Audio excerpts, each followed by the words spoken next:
Donald Trump a encore chié sur la table du monde. Il a traité dans une rencontre avec des sénateurs américains les Noirs et d'Afrique et d'Haïti comme provenant de pays de merde.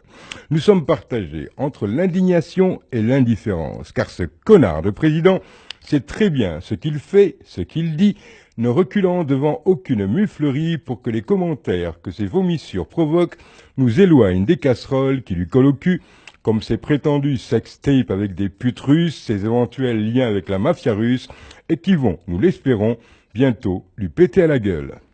Excusez mon langage fleuri, mais ce cochon ne mérite pas des mots enrobés de confiture.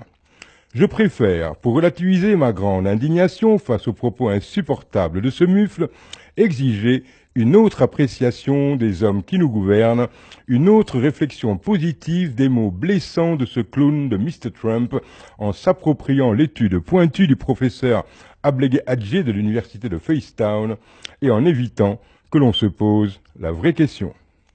Un pays de merde. C'est quoi un pays de merde ?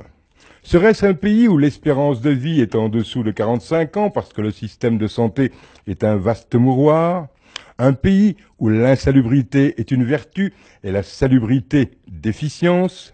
Un pays où l'indiscipline est qualité et la discipline défaut ?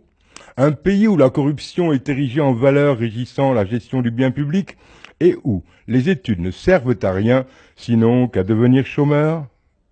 Un pays de merde est-il le lieu où les élections ne disent jamais la vérité des urnes, où des parvenus plastronnent au sommet de l'État tandis que les esprits brillants se meuvent dans le dénuement et dans lequel un cordonnier peut devenir lieutenant et un marmiton colonel ? Un pays de merde est-il un pays où l'on utilise les armes de l'État pour régler des problèmes personnels de popotin, où aucune loi n'est respectée et où chaque citoyen en fait à sa tête et à la tête duquel un individu peut faire plus de 30 ans au pouvoir et léguer avant son décès le pouvoir à son rejeton ?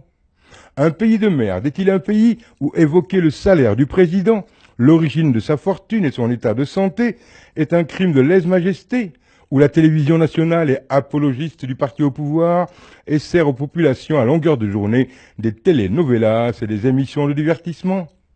Un pays de merde est-il un pays où manger une fois par jour devient une grâce du ciel ? Voilà en gros ce qu'est un pays de merde. Si ces faits correspondent à l'état actuel des États dans lesquels nous vivons, alors arrêtons de dire que Trump nous a insultés. Il n'a fait que dire ce que notre hypocrisie refuse d'admettre depuis longtemps. Il nous rendrait involontairement service si ces injures pouvaient servir à nos dirigeants et à nos gouvernants africains à cesser de parler et à se décider à agir. Un pays de merde ? La meilleure réponse de ces derniers à apporter à ce sagouin de foire est de lui donner tort par les faits et pas par le verbe. Leur plus effroyable faute de goût est de nous avoir mis en situation d'être insultés par un président de merde. Wassalam.